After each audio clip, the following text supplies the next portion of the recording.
ዘመን አይሽሬ ምርጥ ሙዚቃዎች Timeless music.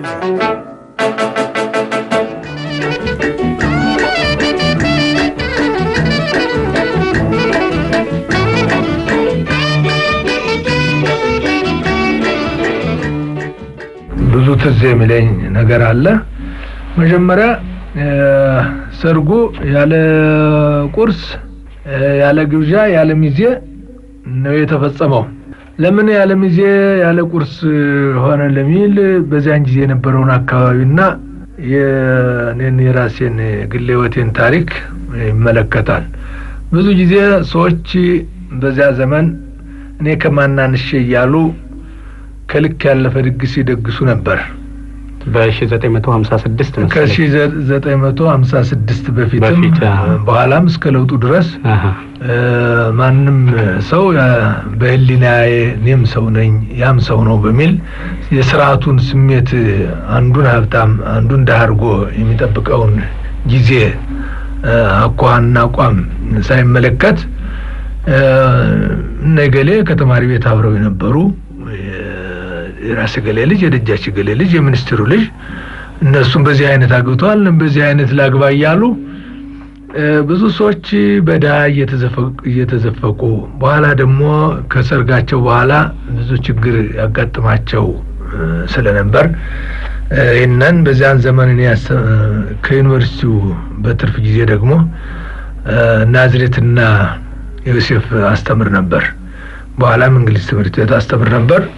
በዚህ ውስጥ ያሉት የነበሩት የመሳፍንቱና የሀብታሞች ልጆች ናቸው። ነጋዴዎች ሆኑ እንደሆነ ደግሞ በጣም በገንዘብ ይዋኙ የተኙ ሰዎች ነበሩ። የነሱ ልጆች ናቸው የነበሩትና ከነዚያ ደግሞ ተደባልቆ እንዳጋጣሚ ትንሽ ገንዘብ ያለው በወር ደመወዙ የመንግስት ሰራተኛም አለ ልጆቹን እዚያ አስቀምጧል። ከዚያ ካደግነ ዘንዳ ይባልና እኔ እስከ ጎረቤቴ ለምናንሽ እየተባለ በብዙ ሺህ ገንዘብ የሚቆጠር ወጪ ለሰርግ ይደረግ ነበር። በዚህ ጊዜ ተማሪዎች ጋራ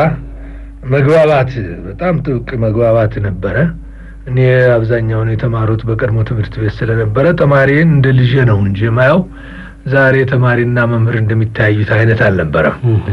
በኋላ አንዲት ልጅ እህቷ ስትዳር የአንድ ደጃዝማች ልጅ ናት። ስማቸው ቆየንና እባክሽን አባትሽ በዚህ ሰርግ ጊዜ የሚያወጡትን ተከታትለሽ አንቺ የደረሽበትን ብቻ ንገሪኝ ብላት 42830 ብር ምን ሳንቲም በደረሰኝ ያገኘሁት ነው ብላ ሰጠችኝ። ሌሎቹ በዛን ጊዜ አንዱ ለልጅ ስትዳር ይሄን ያህል ማር ሰጣለሁ ይሄን ያህል ፍሪዳ ሰጥቻለሁ ያሉትን ልጅቱ ልታውቀው ስላልቻለች እንትን አላለችም። ብቻ አባቷን እየተከታተለች ይሄን ወጪ ልከተልህ ብላ በያዘችው በዚያ በበራሪ ያለውን ሰብስበን እንደምረና ያገኘነው። በዚህ ጊዜ በዚያ ዘመን 40,000 ብር ለማግኘትና ሌላው ለማግባት ቢፈልግ ብዙ ዘመን 3 ትውልድ ስለሚያስፈልገው እንዲህ ያለውን ነገር መንቀል ያስፈልጋል ያልኩ ሳስተምር ለዚህ አብነት መሆን ያስፈልጋል አሉና ገንዘብ እንኳን አላጣሁ ነበር። አይ እንግዲህ እኔ ያለ ሰርግ ያለ ምንም ነው የማገባው አሉና ከባለቤቴና ከልጆቹ ከሷ ቤተሰቦች ጋር ከጨረሱ በኋላ ለዩኒቨርሲቲ ተማሪዎች ሁሉ ነገሯቸው። በዚህ ቀን አገባለሁና ሳገባ ደግሞ ልናገር ፈልጋለሁ ሰርግን ለማጥፋት ነው የምፈልገው እና በዚህ ጊዜ የምታገባም የምትድርም ሁሉ እንድትመጣ በሉና ነገሩልኝ አሏቸው። ያለ ወረቀት ነው ወረቀት የለም መጥሪያ ወረቀት የለም በሉላ ነገሩልኝ አሉ። ኋላ በዩኒቨርሲቲ የነበሩት ተማሪዎች በየመንገዱ በስልክ እንጨቱ ላይ በታይፕ መቱና አለማየሁ ሞገስ 1956 ጥር 5 ቀን በምስካየ ኅዙናን መድኃኔዓለም ያገባልና ማንንም የአዲስ አበባ ነዋሪ ሆናችሁ ሁሉ ተጋብዛችኋል የሚል በየመንገዱ ለጠፉ። ዘመን አይሽሬ ምርጥ ሙዚቃዎች Timeless music.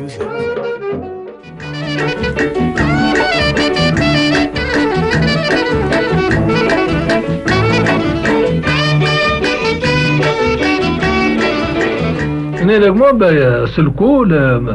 በየስልኩ ለሚኒስትሮቹም ለጳጳሳቱም በዛን ጊዜ ለነበሩት ሁሉ የዚህን ቀን ነው ማገባ ኑ ሌላውም ደግሞ ሰው ጮኛ እንዳለችህ አማቷ ወይም እሷ ያስቸግሩ እንደሆነ ቢያንስ 50 ሰው ይዘህ እንድትመጣ እያሉስ ነገር ጊዜ በዛ ዘመን አገር ምንድናት እንደዚህ ጽፌ ነበርና ይሄ ሰውዬ አንድ ነገር ተናግሮ ሊጠፋ ፈልጎ ይሆናል በሚል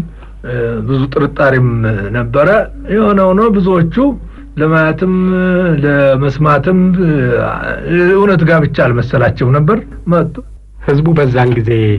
ለዚህ በሰርጉ ስነ ስርዓት ላይ እንዲገኙ የተጠራው ህዝብ ምን አለ እንደው እርሶና ባለቤቶስ እንዴት ሄዱ ታጅባችሁ ነበር በመኪና መጀመሪያ እኔ ሰርጌለት አልታጀብም ስል የሰሙ ብዙ ሰዎች ነበሩና ባክን አንድ ነፍትኳ ልግባ ያሉ ያስቸግሩ ነበር እና አስቀድሜ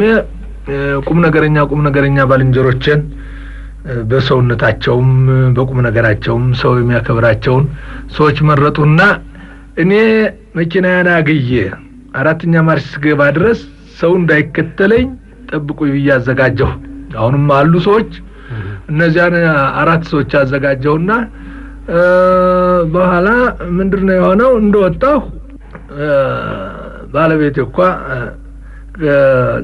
ያሁን እኮ ነጂ የለንም ወይ አለች ትልጄ የለም እኔ ራሴ ላገለግልሽ እንጂ ላገልጋይ ልሰጥሽ አይደለም የመጣሽውና ነይ ከዚህ ግቢ ሌሎች ደግሞ ብዙዎቹ ሰዎች ነበሩ እኛ ካዲላክ እንሰጣለን መኪናን እናውሳለን ለአንድ ቀን በቮልክስዋገን አትሄድ አሉ አይ መኪናውን መስጠቱኝ ከሆነ እጅነስቼ ወስዳለሁ ግን በበነጋው አላጠይቁኝ አይ ለሰርግ ነው እንጂ አይ ለሰርግማ ይሄ ሊሆን አይችልም በሚል ኋላ ልብስም ያን የለበሱትን ነው ለብሼ ሄዱ ተየነዳው ሄዱም እኔ ነኝ ቅድም እንዳሉት እነዚያ ባልንጀሮቼ ጠብቁልኝ አልኋቸው ሰውን አቁማችሁ ታወቁ እዚህ ከሰው አይን ሲሰወር እናንተም ወደ የስራችሁ ሄዱ እየነበርና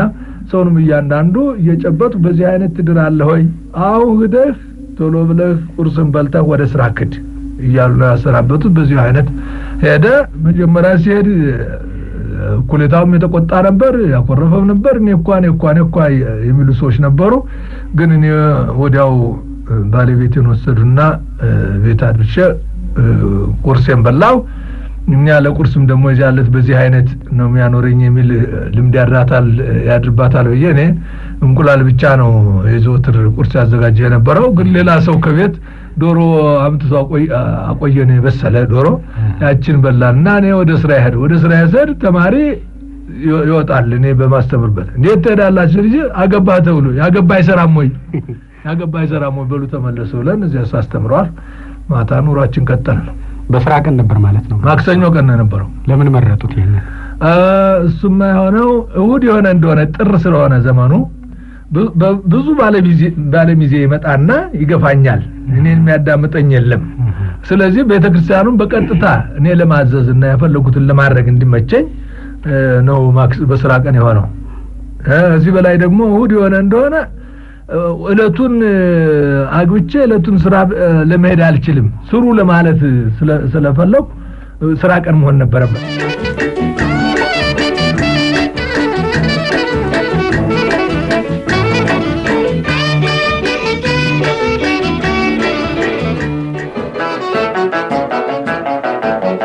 ዘመን አይሽሬ ምርጥ ሙዚቃዎች timeless music